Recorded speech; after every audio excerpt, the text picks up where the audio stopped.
bom tiquitum biquitum pecticum bocutum tiquitim biribitim pecticum bom bom tiquitim biribitim pectec pactutum tiquitim biribitim pactutum tucactac baracutu cactac baracuntac dac dac dac dac plac plac tic plac plac plac plac plac plac plac plac plac plac. Meus sapatos brancos não moram mais comigo.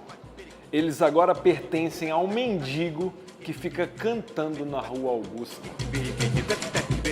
Pelos cantos da cidade, poesia no convívio.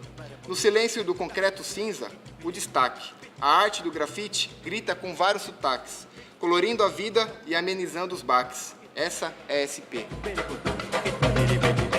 Fiquei sabendo que os sapatos estão chamando a atenção por onde os pés do vagabundo passam. Dizem que quando o elogiam, ele só falta sair voando, dá 3 pulos e samba no pé. São Paulo seria a terra da garoa, que de tanto pingar concreto, vira a terra da inundação, toda vez que chove no verão.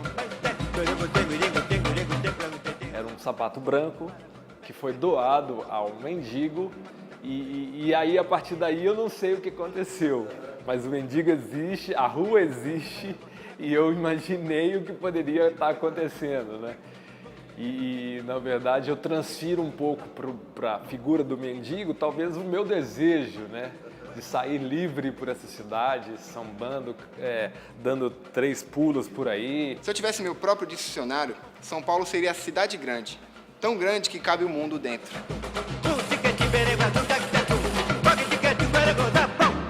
Um projeto aí de juntar companheiros de labuta, de escrita, como também uma homenagem a essa cidade. Essa cidade onde eu moro há quase 12 anos, mas eu venho de Belo Horizonte, né? Mas é uma cidade que eu aprendi a viver, aprendi a amar, a respeitar e que me proporcionou muitas histórias, né? Então o projeto surgiu mais ou menos dessa área aí.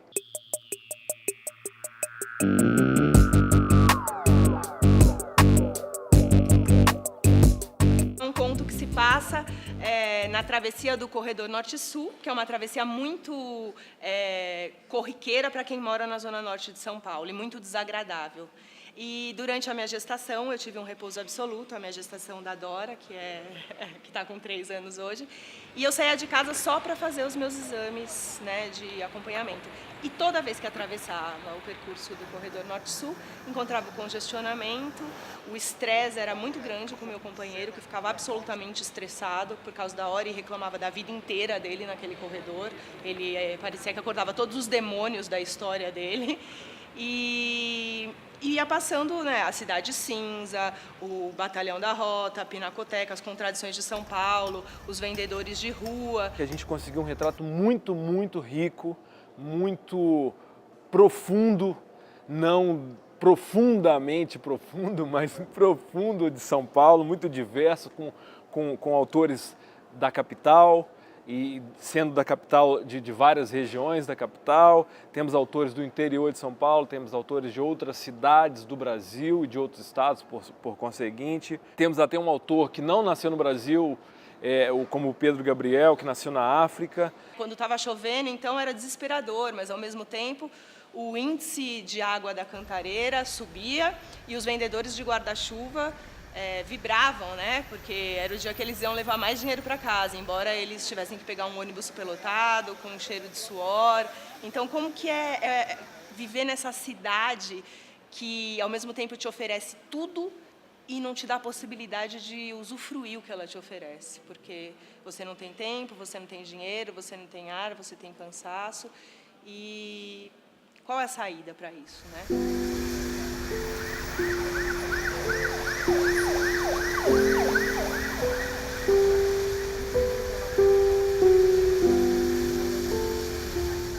Eu peguei alguns lugares de São Paulo, né, o que tem marcas em mim, né, desses espaços. Por exemplo, eu falo do Juventus, né, o jogo do Arena Javari, que é um lugar tradicional de São Paulo, né, no sentido do time, que é tradicional e que tem alguns aspectos ainda que acaba permanecendo dentro dessa tradição, né? Por exemplo, as pessoas vão ver o jogo, né? Eles vão para lá para ver o jogo, mas sai antes do jogo terminar, no intervalo, para comprar cannoli, né? Fica às vezes mais tempo na fila do cannoli do que vendo o jogo. Cannoli É um docinho, né, com recheio dentro, italiano. A ti boa vidas darás. Muitas dúvidas surgirão, conseguirás ou fracassarás. Cidade louca, elétrica, histérica, psicodélica.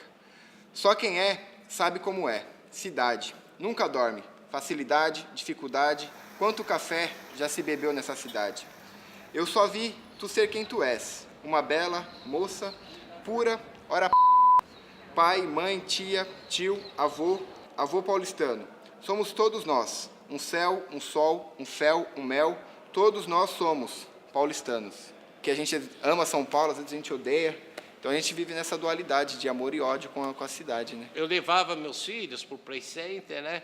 Aí a gente foi lá para o Play Center e foi interessante porque uma das atrações lá era a mulher monga, né? Era a mulher monga. Então, é interessante porque o Play Center teve uma época que tinha um significado do avanço da tecnologia. E, ao mesmo tempo, né, com esse avanço da tecnologia, tinha essa coisa também que era do circo lá atrás. A mulher monga é a pioneira no circo, né? E ela sempre trouxe o medo. Como professor de biologia, a gente vê uma fauna e uma flora muito exuberante, mesmo no centro de São Paulo, e a gente tem um entorno da cidade também que é muito bonita, né? Guarda grandes áreas verdes e que a gente tem que resistir para ajudar a manter de pé, né? Porque a especulação imobiliária, né? A gente vê isso a cada dia, a gente tem que brigar para ter um parque dentro da cidade, que nem o Parque da Augusta lá. E então é uma luta constante assim desse equilíbrio, né? Tanto da questão social, cultural e ambiental também, para a gente poder ter uma boa qualidade de vida.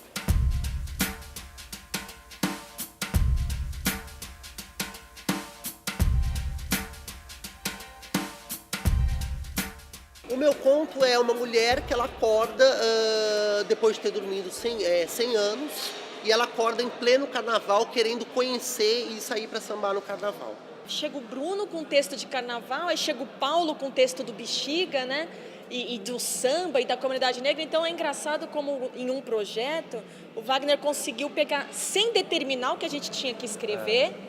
Naturalmente, né? Isso. O conto ele tem dois momentos, né? Quando ela acorda vindo do passado e depois quando no carnaval, quando ela desmaia, ela tem uma sensação de desmaio, ela encontra um menino que é um anjo, meio menino Jesus, meio anjo, e aí ela de novo ela vai para o futuro mais 100 anos. Então é como se ela se estendesse 200 anos numa temporalidade que não é uma temporalidade cronológica, é uma temporalidade muito mais visual e muito mais ligada ao que o conto quer expressar. Eu acho que o mais interessante do seu livro é que tem toda essa história dela, né, de 100 anos, vai 100 anos, e tem todo esse movimento na periferia de que está acontecendo e, no entanto, a gente volta a ser canavial, né? Sempre querem impor esse canavial pra gente, né, impõe mais... E aí continua a gente na lida, né? Você diz no sentido da escravidão, da De senzala? querer nos ser, de querer de que a história vai nos controlar, de querer delimitar o que é certo, o que é errado, o que pode, o que não pode, né? São Paulo é a cidade do progresso, pelo menos é tida como a cidade do progresso. E esse progresso é uma ideologia falaciosa. E aí o que a Érica disse agora mostra bem isso. Ao mesmo tempo que temos avanços, a gente retrocede mais 100 anos. É então moderno, mas não é moderno. É moderno, mas não é. Acho que as pessoas isso. têm uma grande dificuldade de entender o que é moderno e o que é contemporâneo.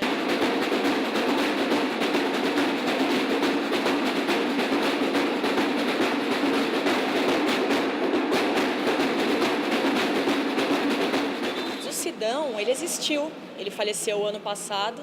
Ele era um metalúrgico da Volkswagen.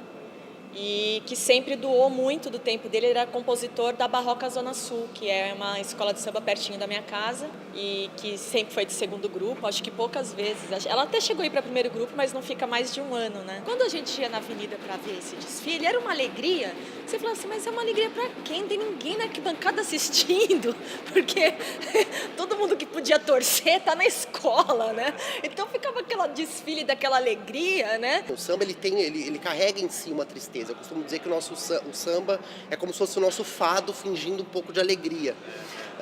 Então essa melancolia, que eu acredito que também faz parte, é uma melancolia às vezes muito doce, poética, muito suave, não uma melancolia no sentido de uma tristeza profunda, que foi o que me instigou a criar esse conto. E era o nosso momento de apoteose, era o momento de você descobrir que você não é só uma coisa, que você pode ser muitas coisas, né? É uma cidade muito dialética nesse sentido, né? Ela traz a questão de você se libertar, mas ao mesmo tempo tem, sei lá, homossexual levando lampadada na Avenida Paulista, e tem crime de homofobia, transfobia. Então, como explicar todo esse cosmopolitismo artístico, cultural, dessa junção de todas as classes sociais, mas que ao mesmo tempo tem um outro lado. Quando a gente fala de São Paulo, que a gente tem uma cultura regional, que a gente tem isso, aquilo, as pessoas não acreditam muito. São Paulo, né? Jongo em São Paulo, capoeira em São Paulo, né? Samba em São Paulo, não tem muito essa credibilidade. É como se a gente não tivesse o direito de ter uma cultura regional. Né? É como se você não desse o direito das pessoas serem protagonistas de uma cultura que elas querem praticar, seja da poesia, seja do rap. Quando eu trabalhei no ônibus biblioteca, os livros que mais saíam, Jardim Helena, você pega o número de livros de poesia, era imenso. Por quê? Porque as pessoas estão produzindo rap, estão produzindo samba e elas se inspiram na poesia. Né? Então se lê muito, sim, apesar de falarem que não se lê em São Paulo. Eu emprestei muito livro com ônibus biblioteca nas periferias da cidade.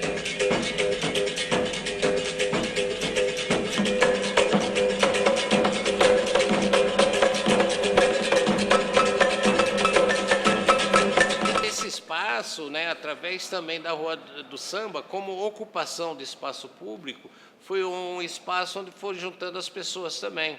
Então se via sambistas, se via ali os africanos que estavam chegando já para morar ali, né, na General Osório, ali na proximidade, os bolivianos, né, os travestis. Então, na realidade, tornou-se um espaço de solidariedade, onde era um espaço tido como espaço marginal. A ideia foi um pouco trafegar por esses espaços, né, de memórias, de registro, né, e de amor e rejeição também pela cidade, né? É uma cidade que mexe comigo nesse sentido também. Tem um grande amor por São Paulo, mas tem algumas rejeições assim pela própria proporção da cidade, né?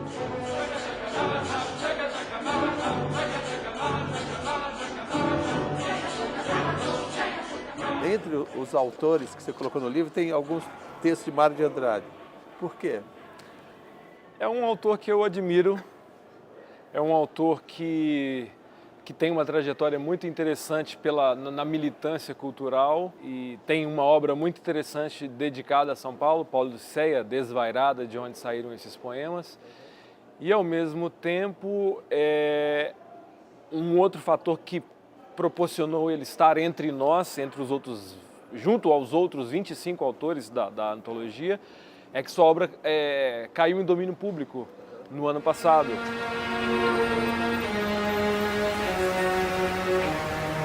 Creio na literatura como documento e creio em algumas obras, especialmente a mais, como documento. E sim, quisemos dar um retrato dessa época, desse momento da capital de São Paulo, num momento, eu diria, de muita movimentação desses agentes culturais, desses autores.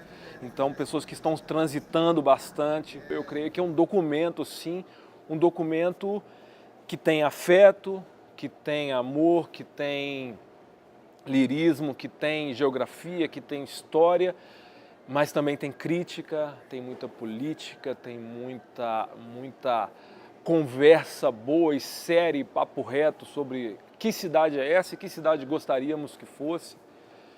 É um retrato muito rico dessa cidade.